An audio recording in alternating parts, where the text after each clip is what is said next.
Buen día para todos. Hoy quiero empezar hablando en esta clase de series. Quiero empezar hablando de las propiedades en muestras finitas de mínimos cuadrados ordinarios bajo los supuestos clásicos y recordarles entonces los supuestos de los modelos de series de tiempo.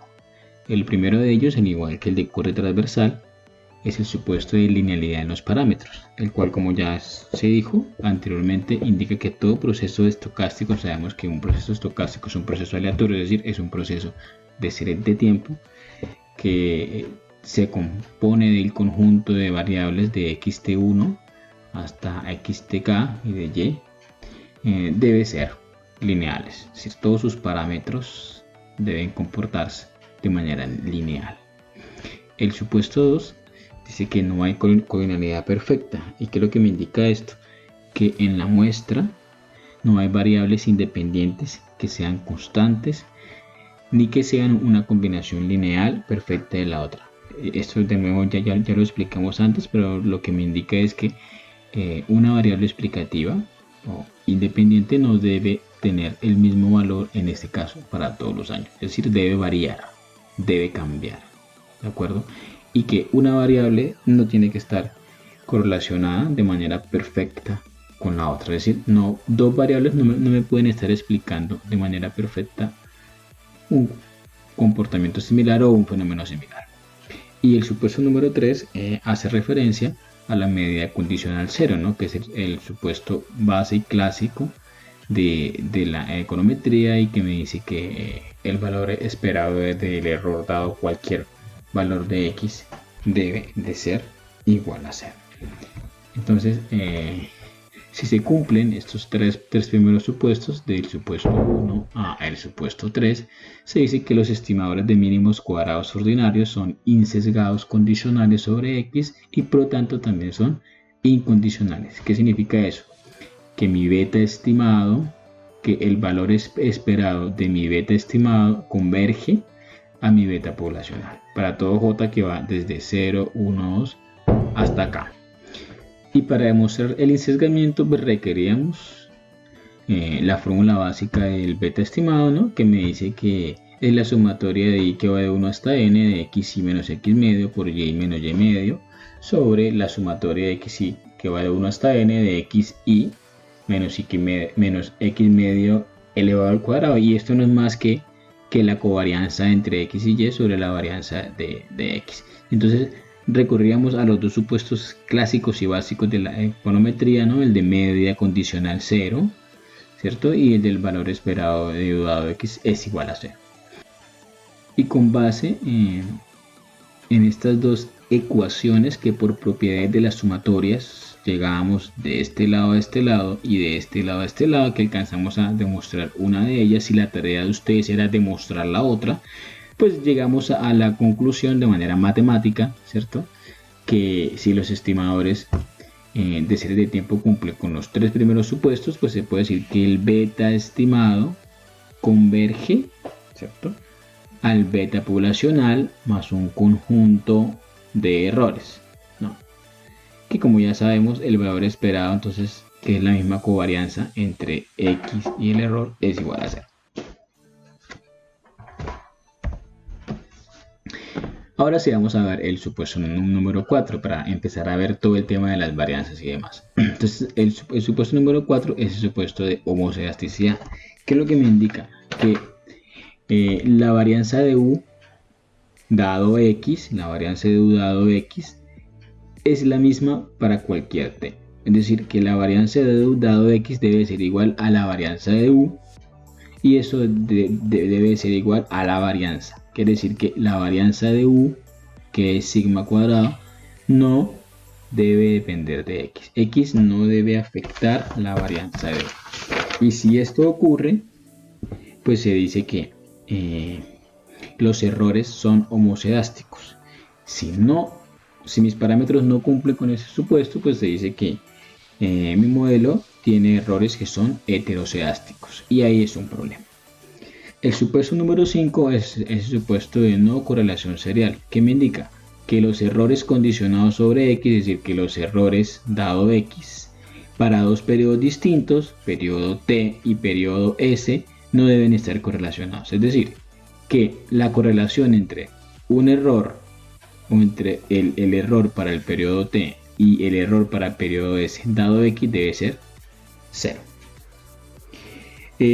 Si el supuesto 5 se cumple, se dice que mi modelo no tiene problemas de autocorrelación, pero si el supuesto 5 no se cumple, se dice que el modelo tiene problemas de autocorrelación serial o de autocorrelación.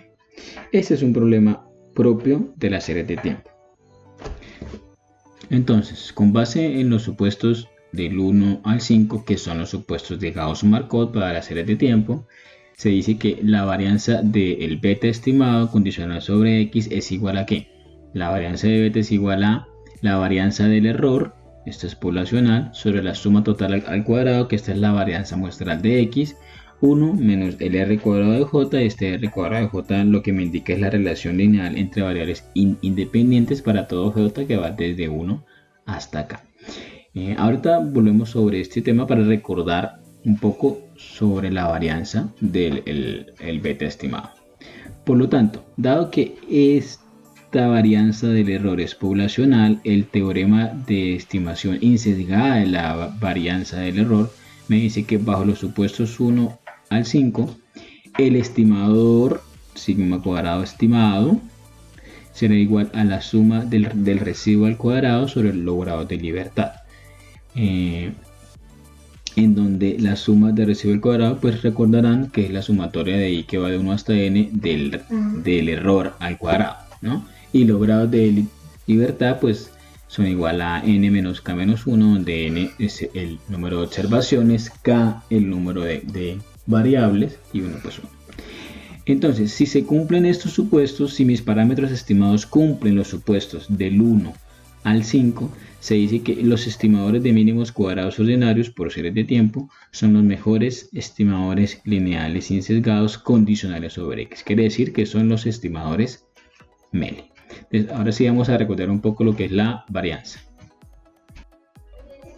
Bueno, análisis de varianza del estimador. Entonces, el análisis de la varianza del estimador pues, es igual a la varianza del error, que es esta, ¿cierto? Que es igual a ¿qué? A la suma del residuo al cuadrado sobre los grados de libertad. Recuerden que esto sale del análisis de la varianza y covarianza, ¿no?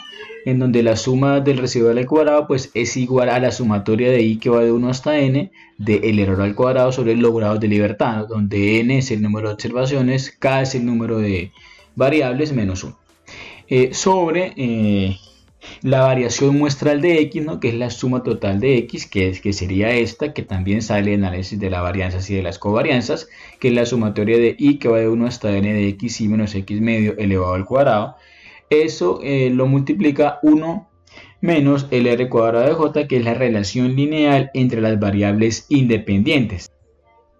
Este es el mismo coeficiente de determinación de una regresión normal, solo que en este caso es como si se tomara una de las variables que antes era explicativa, ahora se va a tomar como variable explicada, es decir, ahora hacer la variable dependiente, y esta va a estar en función de las demás variables explicativas. Entonces, básicamente este r cuadrado, que es lo que me indica la relación entre cada una entre las variables explicativas x2 y x3 con la variable que antes era explicativa y que ahora es explicada, que es x1.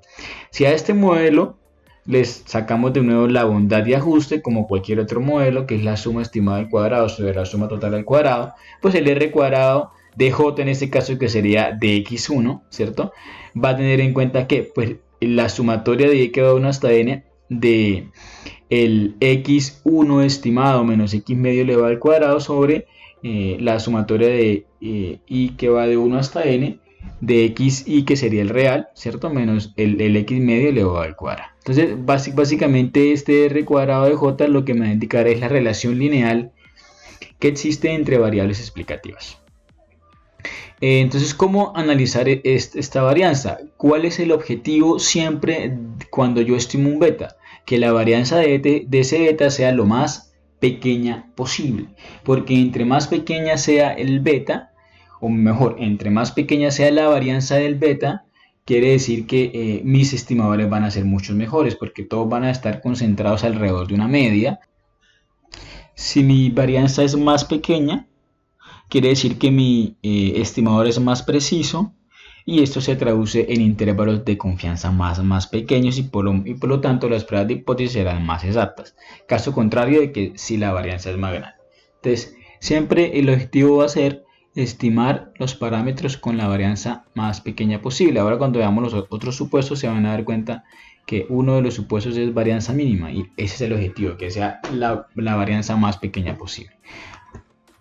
Ahora, ¿cómo afecta la varianza del error a la varianza del beta? Entonces, mientras más grande sea la varianza del error, si esto aumenta, la varianza de beta aumenta, y eso es malo. ¿Por qué? Porque me va a generar un mayor ruido y mis estimaciones van a ser mucho más difíciles, no van a ser precisas y demás. ¿Cómo hacemos para disminuir la varianza del error? Aumentando el número de variables explicativas. Entonces, mientras más variables explicativas, mientras saquemos variables del error, por así decirlo, y las metamos al modelo, esta varianza del error va a ser mucho más pequeña, y eso va a ser mejor para la varianza del beta. ¿Qué pasa con la sumatoria de total al cuadrado, ¿no? Mientras más pequeño sea esto en su conjunto va a aumentar y va a hacer que la varianza sea más grande. De nuevo, eso es malo para la estimación. ¿Cómo hacemos para que esto aumente? Que sería el ideal, ¿verdad? Aumentando el número de observaciones. Mientras más datos haya, va a ser mucho mejor. Esto es más grande si esta diferencia es más grande. Por lo tanto, mientras más datos hayan, esta diferencia va a ser más grande y es menor. Mientras más pequeño sea esto, quiere decir que cada uno de mis X va a ser más parecido a la media. Por lo tanto, lo ideal es que las observaciones, el valor de X para cada uno de los individuos sea diferente entre todos, lo más diferente entre todos. Entre más diferente es mucho mejor. Entre más parecido es menos conveniente. De ahí hay un supuesto que es el no cordinalidad perfecta, que me indica el valor de las X. No debe haber una relación o una correlación perfecta entre las X, debe ser diferente. Finalmente, el R cuadrado de J, pues ya dijimos que me indica la relación lineal entre las variables explicativas. A medida que aumenta R, ¿qué significa? Si aumenta este R, quiere decir que la variación de estas variables me explica en una mayor proporción la variación de X. Si estas me explican mucho la variación de X, quiere decir que el nivel de correlación entre las variables explicativas es alto. Y esto es malo, porque esto me puede generar problemas de multicordinalidad. Entonces, la forma de mitigar este problema es diferenciando las variables, o cambiando la unidad de medida, o cambiando las X, ¿de acuerdo?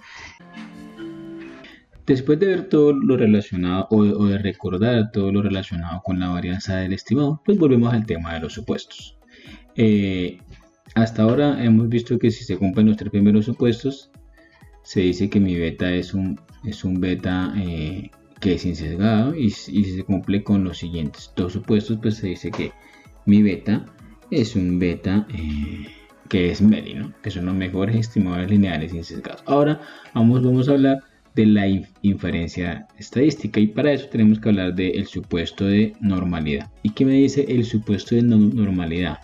Que los errores, ¿cierto?, deben ser independientes de X, y deben ser independientes e idénticamente distribuidos como una normal, con media cero y varianza constante. Entonces, es el supuesto clásico de normalidad, ¿no? Que los errores deben distribuirse de forma normal, como una campana de Gauss, ¿no?, con media cero. Si todos los datos deben estar agrupados alrededor de una media que va a ser cero, y de la varianza, que tiene que ser constante. Al ser constante no depende de X, o es independiente de X. ¿Por qué es importante el supuesto de normalidad? Pues porque puedo hacer inferencia estadística.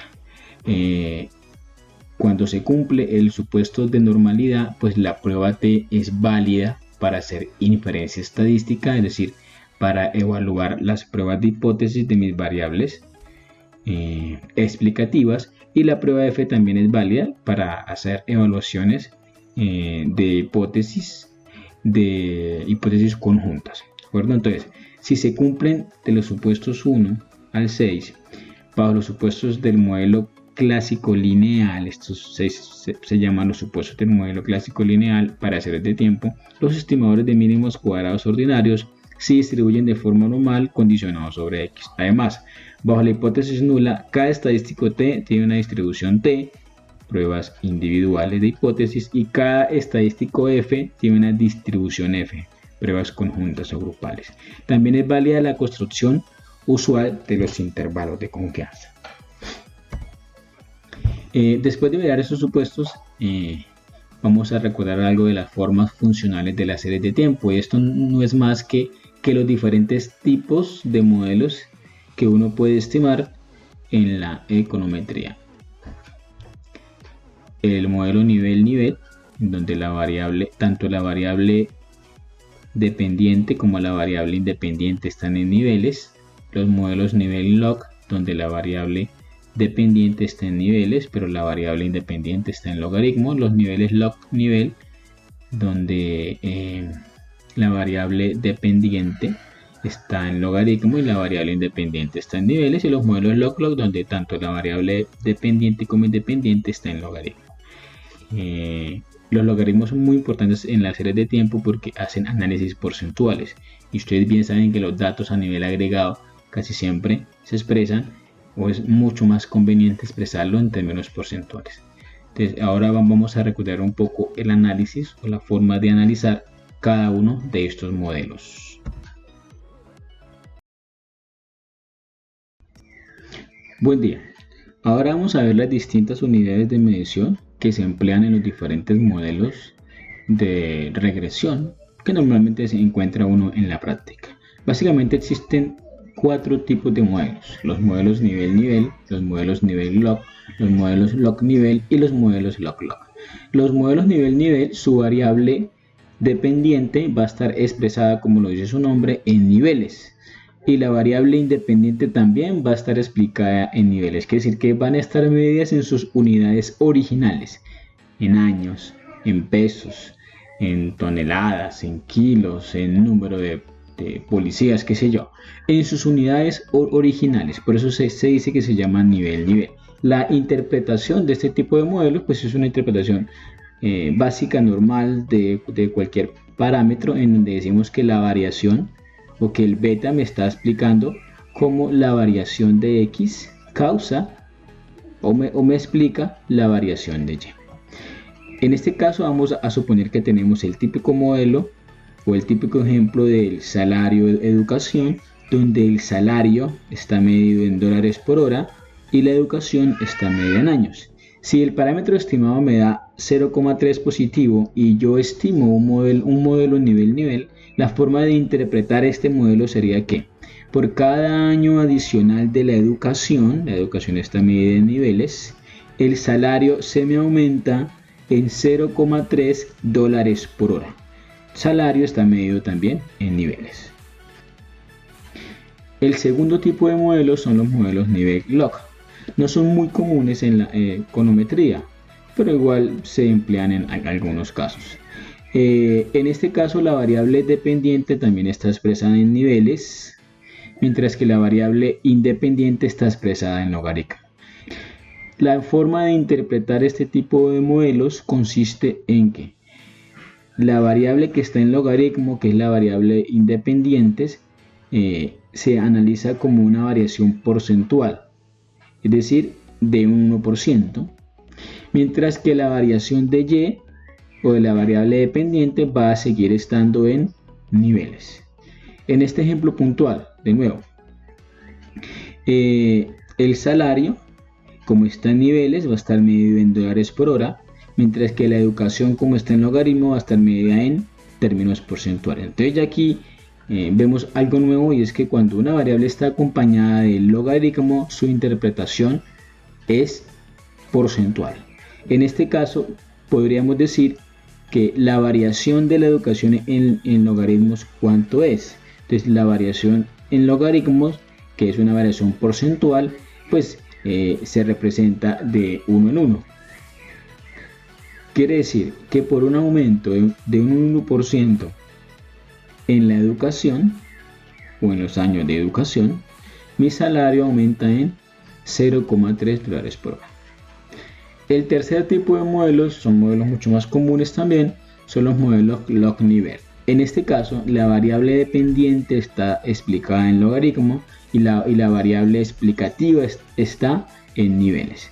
El análisis en este caso de este tipo de modelos cambia un poco, ya que la variable independiente, que está medida en niveles, se analiza o su variación se da en niveles, mientras que el análisis de la variable dependiente, que está medida en logaritmos, se hace en términos porcentuales y hay que multiplicar por 100 el valor del beta y analizar en términos porcentuales.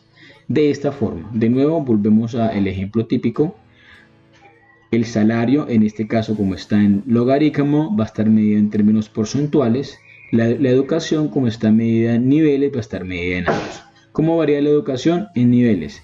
En cuanto en años, quiere decir que por un aumento de un año adicional de educación o por una variación de un año adicional de educación, el salario del individuo, el parámetro lo multiplicamos por 100 y le ponemos el signo porcentual, quiere decir que el salario aumenta en un 30%.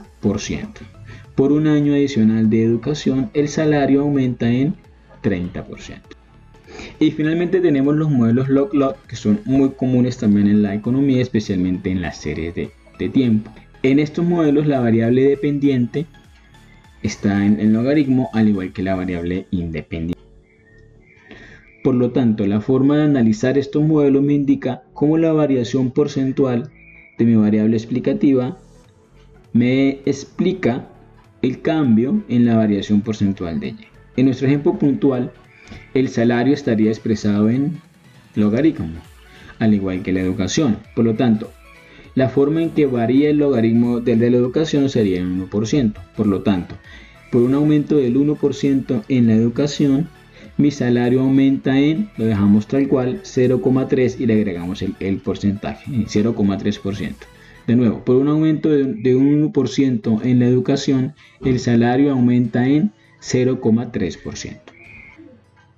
Estos son básicamente los 4 tipos de modelos que se encuentran en el análisis económico. El último modelo, el modelo log-log, se analiza como una elasticidad, porque es por un cambio porcentual en una variable que sería de un 1%, cómo me afecta el cambio porcentual en la otra variable. Así que siempre que yo quiera estimar elasticidades en la economía, tanto la variable dependiente como la variable independiente tienen que estar expresadas en logaritmo. Los modelos log-nivel, que son el modelo 3, me miden semi-elasticidades, como una variación unitaria en X me afecta a una variación porcentual en Y. ¿Cómo interpretaríamos este modelo si se estimara por cada uno de estos tipos de modelos? Si este modelo fuera un modelo nivel en donde la variable dependiente está explicada en toneladas y la variable independiente está explicada en litros, podríamos decir que por un aumento de 1 litro de fertilizantes, la producción aumentaría en 0,1 toneladas. Si fuera un nivel log, lo que encontraríamos sería que por un aumento de un 1% de los fertilizantes, la producción aumentaría en 0,1 toneladas. Si fuera un log nivel, podríamos decir que por un aumento de 1 litro en los fertilizantes, la producción aumentaría en un 10%. Y si fuera un modelo log-log, podríamos decir que por un aumento de 1% en los fertilizantes, la producción va a aumentar en un 0,1%. Ahora vamos a ver un par de ejemplos tomados del libro de Waldrich. Las bases de datos, al igual que los dos papers, están en la carpeta clase 1 virtual de Dropbox de series de tiempo para que pues lean los papers y para que intenten correr la base de datos que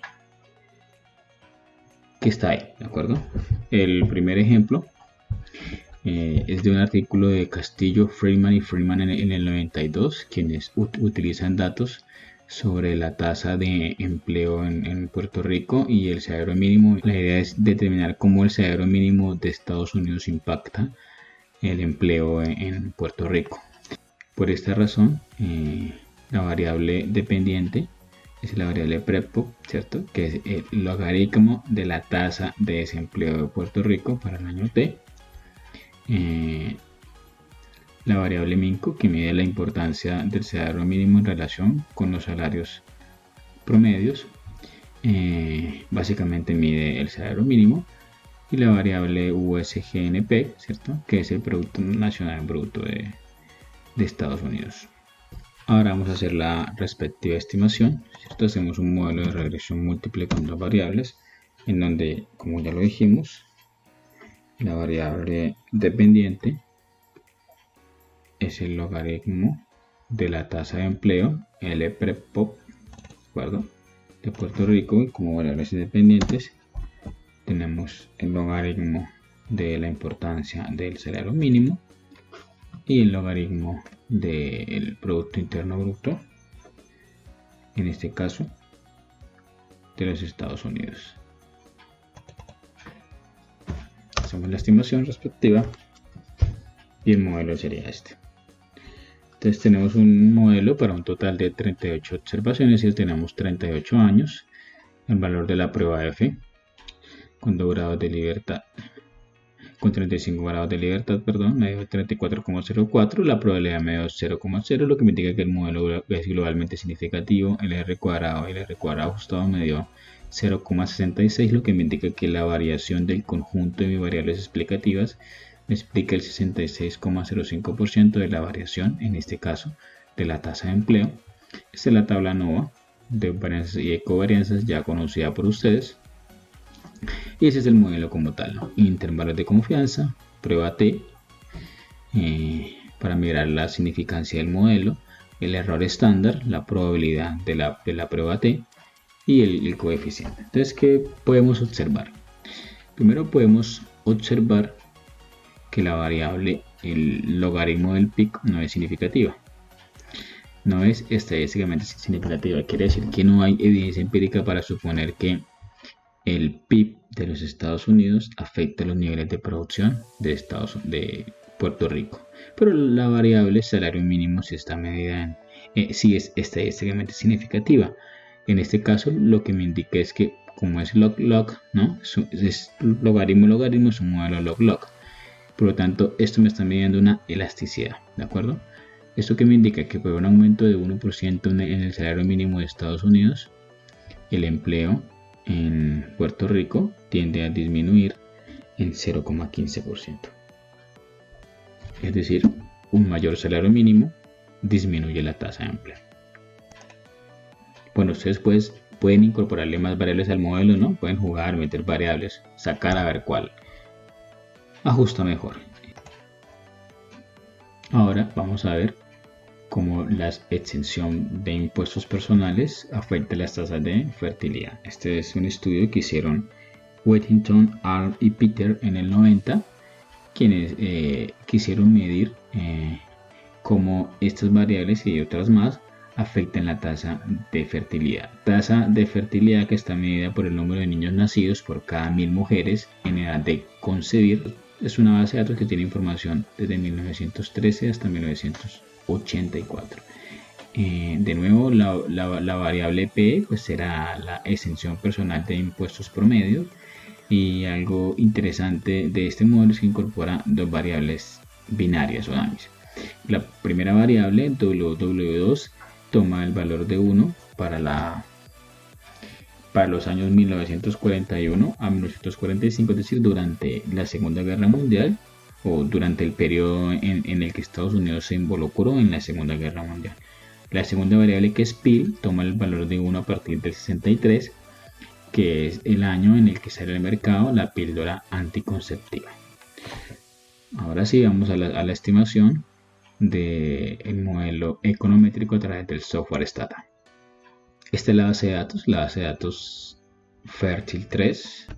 Aquí la idea es ver una regresión múltiple entre la tasa de natalidad, que es el número de niños por cada 1000 habitantes, en función de la variable PE, ¿cierto? Que es el valor promedio de exención tributaria medida en dólares, de la variable WW2, que toma el valor de 1 durante el periodo 41-45, y de la variable PIL, que toma el valor de 1 a partir del 63. De nuevo, análisis de varianzas y de covarianzas. Tenemos datos para 72 años, prueba F, globalmente es insignificativo, la probabilidad es menor que 0,05, el R cuadrado del 47,34, lo que me indica que la variación del conjunto de estas variables me explica en el 47,34% de la variación de la tasa de la fertilidad. Todas las variables son insignificativas y por lo tanto, ¿qué podemos decir? Que por un aumento de, ¿cómo está medido esto? Dólares, de $1 en la exención tributaria, la tasa de natalidad aumenta en 0,08 niños por cada 1000 mujeres en edad de concebir, o lo que es lo mismo, ¿no? Que por un aumento de $100 en la tasa de exención, la tasa de fertilidad aumenta en 8,2 niños por cada 1000 mujeres en edad de concebir. La variable WW2 es una AMI que me indica 1 durante la época de la Segunda Guerra Mundial, 0 si no, el signo es negativo, lo que me indica que durante la Segunda Guerra Mundial, de los años 41 al 44, la tasa de niños vivos por cada 1000 mujeres en edad de concebir se disminuyó en 24,23 niños. ¿Quiénes van a la guerra? Pues los hombres, ¿no? Y finalmente tenemos la variable PIL, que me indica la época a partir de la cual apareció la píldora anticonceptiva, también como era de esperarse, a una relación negativa, ¿no? ¿Qué me está indicando esto? Cuando apareció la píldora a partir del 63, en promedio la tasa de natalidad se disminuyó en 31,59 niños. Tanto este modelo como el anterior son modelos estáticos, ¿no? Están midiendo cómo el comportamiento de una variable en el periodo T me afecta el comportamiento de la otra en el periodo T. Eso me miden son efectos de corto plazo, ¿no? Si quisiéramos hallar efectos de largo plazo, pues tendríamos que incorporar, por ejemplo, el pasado de las exenciones tributarias. P1, P2, P3, qué sé yo. Esos son rezagos de la exención tributaria, ¿cierto? Esto es un periodo anterior, 2 periodos anteriores, 3 periodos anteriores, por eso es que aquí la estimación pasó de 72 datos a 69 porque se pierden 3 rezagos, y ahí podríamos ver cuál es el efecto rezagado de esa variable sobre, en este caso, la tasa de natalidad. En este caso estaríamos midiendo no el efecto de corto plazo, sino el efecto de largo plazo, si se sumaran. Finalmente, para decirles que la bibliografía fue del libro Introducción a la Econometría Moderna de Jeffrey Waldrich, del capítulo 10. Entonces, como tarea van a desarrollar el ejercicio 10.5 y el ejercicio 10.7 del libro de Waldrich. ¿Listo? Las bases de datos están ahí en la página de Herodotus y lo van a hacer, lo van a estimar y se lo van a enviar al correo a la monitora. Para la próxima clase se van a leer de nuevo el capítulo 10, la segunda parte del capítulo 10, que habla sobre los patrones de comportamiento de las series de tiempo, y se van a leer el capítulo 11 del mismo libro. ¿Listo? Eso para la próxima clase lo van a traer leído, y adicional van a consultar aparte los patrones de comportamiento de las series de tiempo, que son la estacionalidad, la ciclicidad, la tendencia y la irregularidad.